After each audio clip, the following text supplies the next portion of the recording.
오늘 이 수요 기도에 오신 여러분들에게 하나님의 은혜와 사랑이 가득 넘치시기를 바랍니다. 네. 역시 이 수요 오전은 조금 힘을 얻는 기분인 것 같습니다. 우리 권사님들이 계셔서 그런지. 네. 제가 인터넷에서 보다가 삶을 사는 두 가지 방식이라는 글을 좀 찾아봤어요. 거기에서 우리 삶에 꼭 적용해야 될 그런 말씀인 그 말인 것 같아서 글인 것 같아서 제가 좀 옮겨와 봤습니다. 삶을 사는 두 가지 방식이 있습니다. 하나는 아무것도 기적이 아닌 것처럼 사는 것이고, 또 다른 하나는 모든 것이 기적인 것처럼 사는 것입니다. 이 말을 누가 했냐면 알버트 아인슈타인이 말을 했죠. 하루에 수많은 일들이 있지만 당연한 듯이 아침밥을 먹고 몸을 움직여 출근을 하고 소통하고 퇴근하는 걸 그저 당연한 것으로 생각을 합니다. 그래서 당연하게 생각한 일이 이루어지지 않으면 짜증을 내고 화를 내지요. 상점에서 물건을 살 때도 그 값을 치르면 그만큼 대우받는 것이 당연하다 하지만, 인터넷에서 물건을 샀는데 택배 회사에 운반하는 사람이 없다면 인터넷에서 어떤 물건도 살 수 없게 됩니다. 또 하나의 방식이 있습니다. 삶을 사는 방식이 모든 것이 기적이듯 감사하며 사는 삶을 말합니다. 생명 자체가 선물로 보고 모든 것에 감사하는 삶을 살아가는 것입니다. 우리 모두 삶 속에서 필요한 많은 것들을 무료로 얻고 있고, 그럴 만한 자격이 있어서가 아니라 단지 살아있다는 이유만으로 하늘과 바다, 나무, 동물들과 연결되어 혜택을 누리고 있다는 생각을 하는 것입니다. 오늘 하루 주어진 삶, 지금 이 순간이 그 무엇과도 바꿀 수 없는 대단한 선물이며 얼마나 소중하고 값진 것인지 깨닫는 순간, 오늘부터의 나의 삶이 달라질 수 있습니다. 어느 호스피스 병동에서 간호사가 환자에게 물어봤습니다. 아침에 일어나면 뭐가 제일 좋으세요? 그 환자분의 답이 이랬습니다. 지금 내가 살아있는 거라고 대답했다고 합니다. 이 글처럼 우리는 삶을 사는 방식에 대해서 모든 것이 당연한 것으로 생각하고 살아간다면 우리는 불평과 불만의 삶을 살아가게 되겠죠.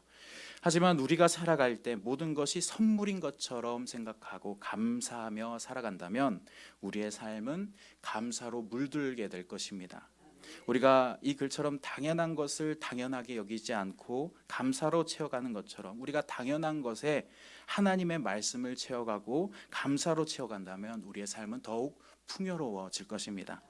오늘 이 예레미야서는 당연한 것을 당연하지 않게 여기고 하나님의 말씀에 순종하며 살아가는 삶을 담고 있습니다. 주변에 살아가는 방법대로 살아가는 방식이 아닌 전혀 다른 삶의 방식을 선택하고 살아가는 것이죠. 이런 방식은 다른 선지자들에게서 나타납니다. 이사야서는 3년 동안 하나님의 말씀을 듣고 벌거벗고 돌아다니죠. 에스겔 같은 경우에는 벙어리가 됩니다. 말을 하지 못하게 되죠. 그 예레미야도 이런 이상한 행동을, 그런 삶을 살아가라고 하는데요. 바로 결혼하지 말라라는 말씀입니다. 본문 2절 말씀 한번 봐보겠습니다.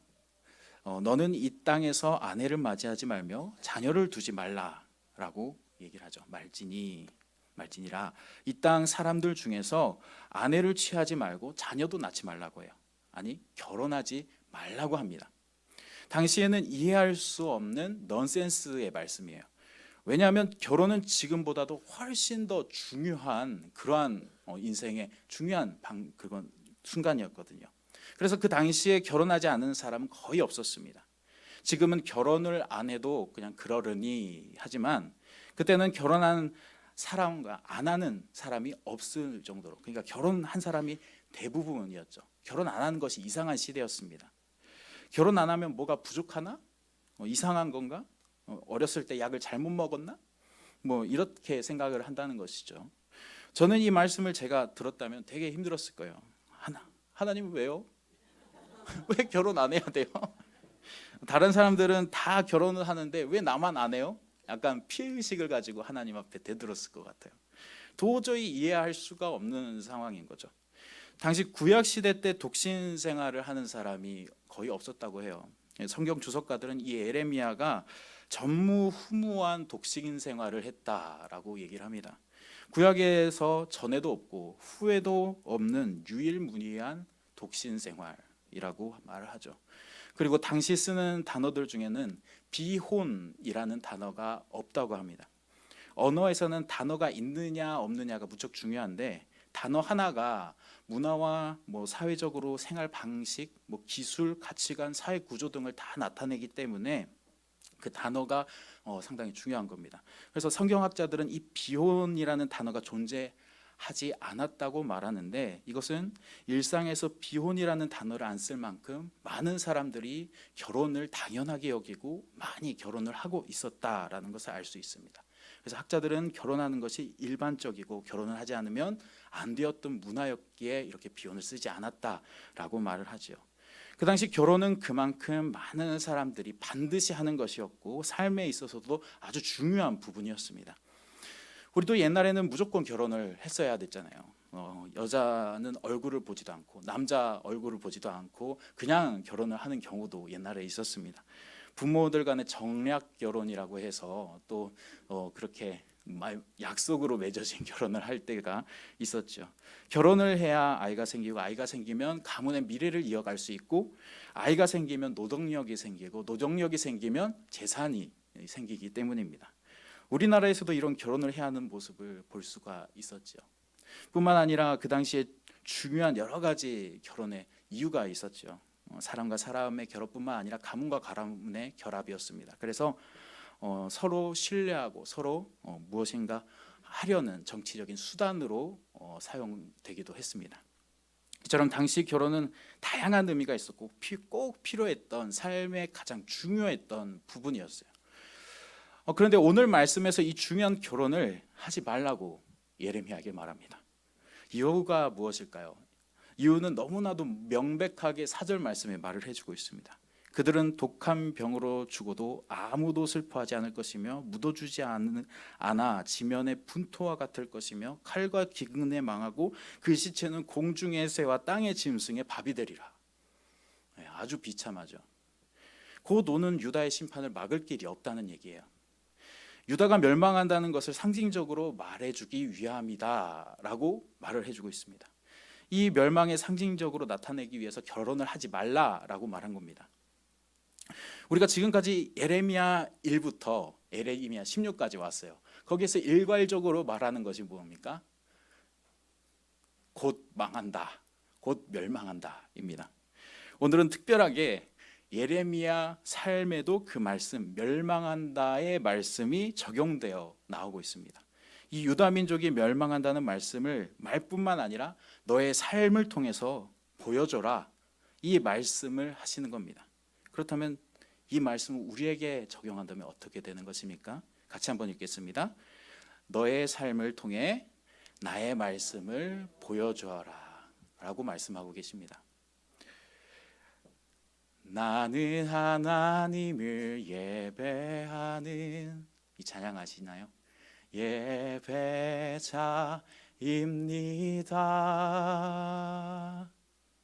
네, 더 부를까요?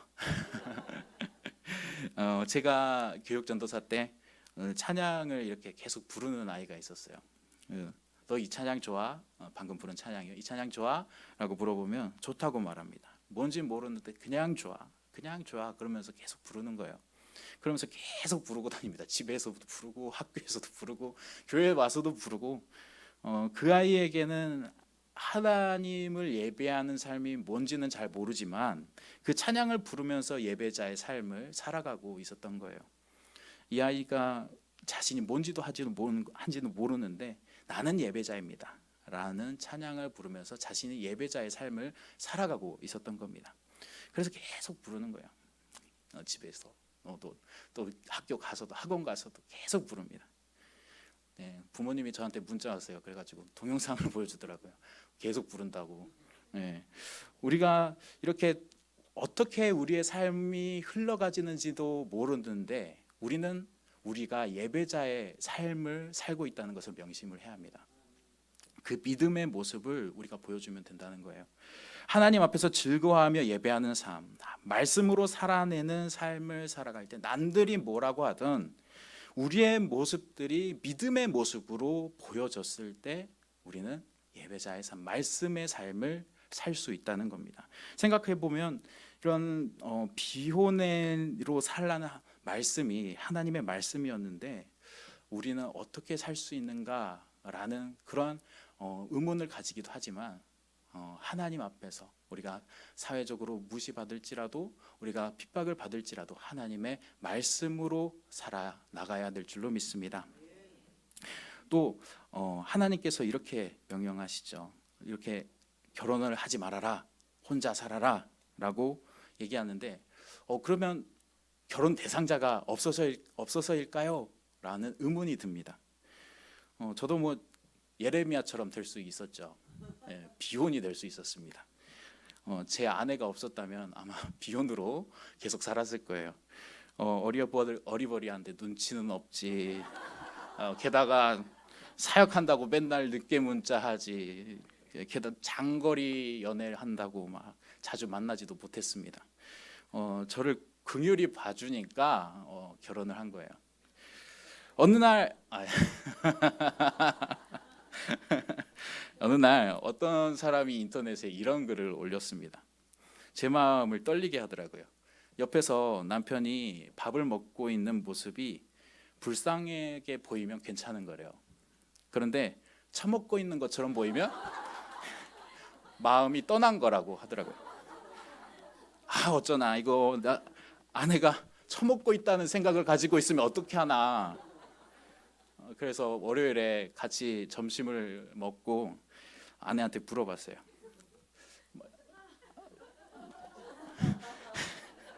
어떻게 생각해? 라고 물어봤는데 다행히 처먹는 것도 아니고 불쌍한 것도 아니고 괜찮게 보이더래요. 네. 안도의 숨을 내쉬었습니다. 제 아내 아니었으면 좀 결혼을 하지 못했을 것 같아요. 다시 돌아와서 예레미야 시대 때는 이 타락한 그 시대에 하나님을 만난, 하나님을 온전히 섬기는 그런 결혼 대상자를 만날 수 있었을까요? 하나님이 보시기에 예레미야에게 적합한 결혼 대상자가 아마 없었을 것입니다. 왜냐하면 유다는 오랜 시간 동안 하나님을 떠나 우상 숭배를 했고 불순종을 행해왔고 많은 사람들이 하나님을 온전히 섬기기보다는 종교적으로 겉으로만 행해했던 종교 허례허식들로만 가득 차 있었습니다. 그렇기 때문에 예레미야가 하나님을 온전히 섬기는 결혼 대상자를 찾기에도 힘들었을 거예요. 많은 사람들이 하나님을 제대로 믿기보다는 우상을 믿고 하나님의 말씀을 따르지 않았기에 결혼 대상자를 제대로 찾을 수 없었을 겁니다. 그래서 예레미야가 하나님께 좀 이렇게 얘기했으면 이 성경을 읽을 때 우리가 좀 이해가 잘 됐을 거예요. 예레미야가 하나님에게 하나님, 결혼을 하려고 해도 하나님을 제대로 믿는 사람이 없어요. 눈을 씻고 찾아봐도 없습니다. 하나님, 이렇게 말해서 하나님의 답변이 야 어쩔 수 없다. 이렇게 대답하시면 우리도 이해가 되고 예레미야도 좀 수긍이 될 만해요. 근데 그렇지 않고 야 결혼하지 말아라 라고 그냥 말씀으로 말씀하신 겁니다.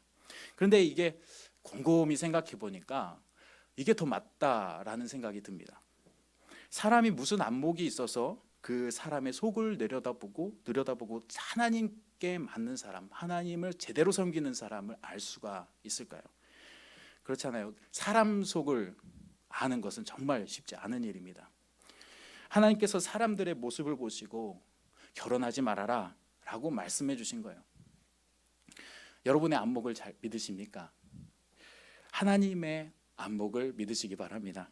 우리가 이성적으로 듣기 타당해서 이해해서 살아가는 것이 아니라 하나님의 말씀을 믿음으로 하나님의 말씀을 신뢰하며 살아가야 할 줄로 믿습니다. 같이 한번 따라가 보겠습니다.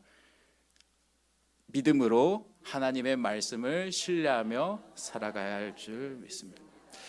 네, 우리는 혼탁한 세상에서 사람의 속내를 보면서 살아가지 않죠.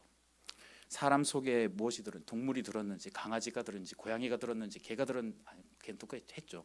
네, 거북이가 들었는지 모르겠어요. 한 가지 확실한 것은 겉모습은 비슷하다는 겁니다. 거짓이 많아지고 신뢰가 없는 세상일수록 속이 보이지 않는 겁니다.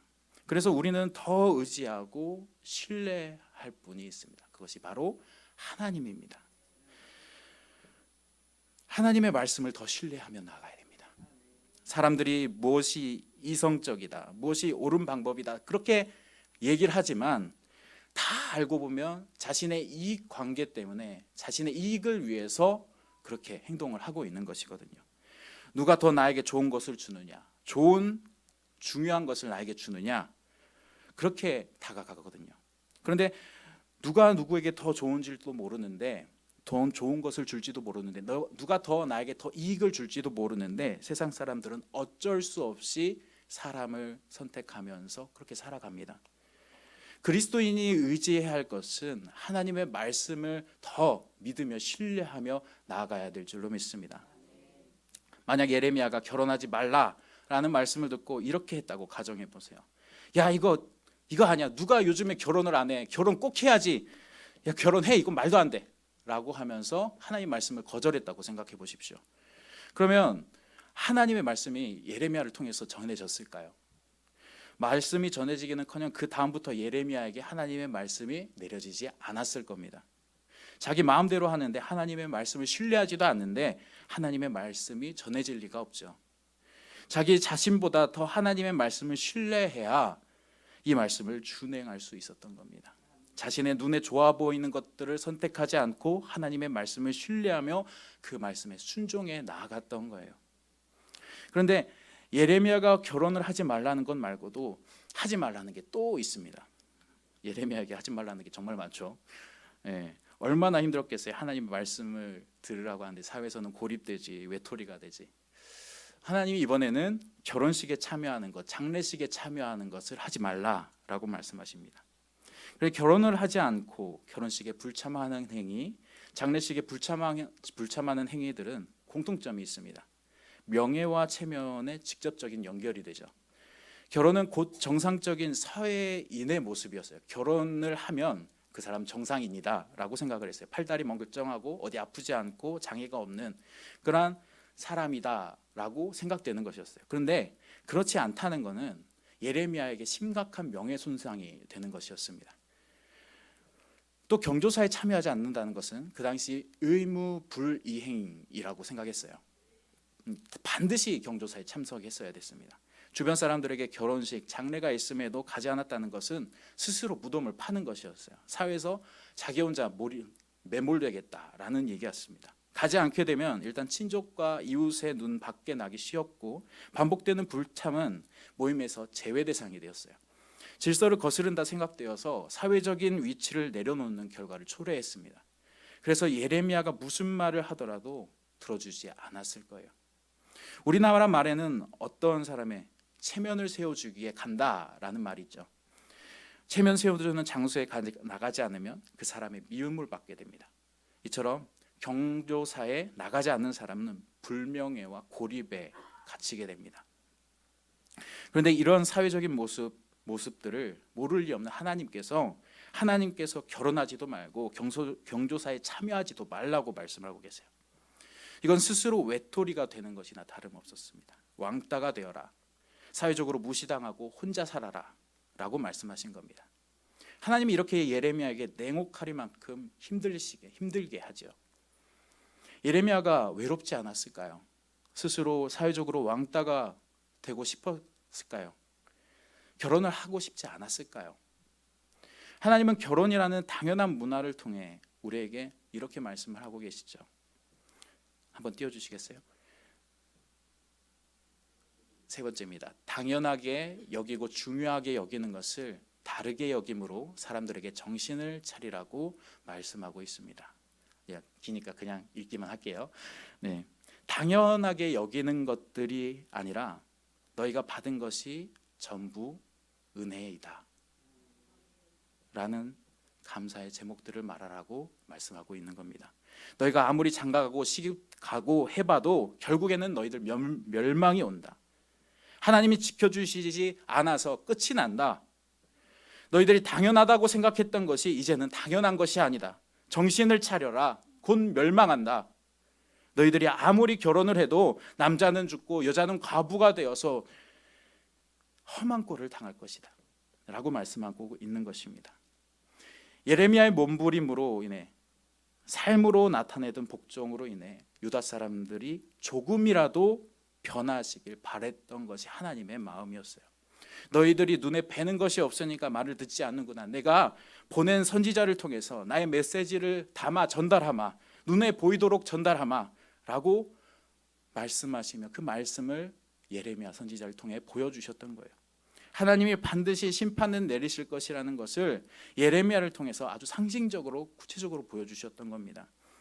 이로써 알 수 있는 것은 우리가 당연하게 여기는 것이, 중요하게 여기다는 것이 우리는 다르게 봐야 한다는 것입니다. 은혜로 생각하고 감사로 여겨야 한다는 것입니다.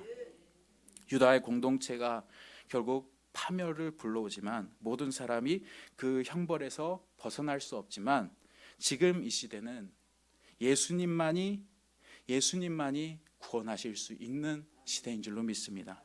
그 형벌에서 벗어날 수 있게 하실 수 있는 분이 예수님이라는 걸 믿고 그 은혜로 세상을 바라보고 그 사랑으로 우리의 삶을 봐보는 우리 저와 여러분 되시기를 간절히 바랍니다. 그리스도인으로서 체면을 중시하는 문화 형식에 빠져서 살아가는 것이 아니라 말씀으로 살아가야 됩니다. 그 말씀을 신뢰하며 살아가야 합니다. 그것만이 나의 길입니다 라고 생각하면서 그리스도를 위해 살아가야 한다는 것입니다. 그 은혜로 삶을 바라보며 살아가야 한다는 것입니다. 믿음으로 보는 것들은 우리에게 다른 은혜의 감동들을 줍니다. 사랑으로, 은혜로 우리의 삶을 살아갈 때 우리는 다른 감동을 얻게 될 줄로 믿습니다. 시간 찬양하면서 기도하면서 나갈 텐데요. 주님, 우리가 당연하게 여기는 것들, 우리가 그냥 지나쳤던 것들, 밤의 귀뚜라미 소리, 지나가는 차들 소리, 모두 다 하나님의 은혜였다는 것을 뒤돌아봅니다. 하나님, 내 옆에서 친히 역사하고 계시는 하나님을, 그 은혜를 알아보지 못했음을 회개하며 주님 이 시간 주님께 찬양드리며 나아가길 원합니다.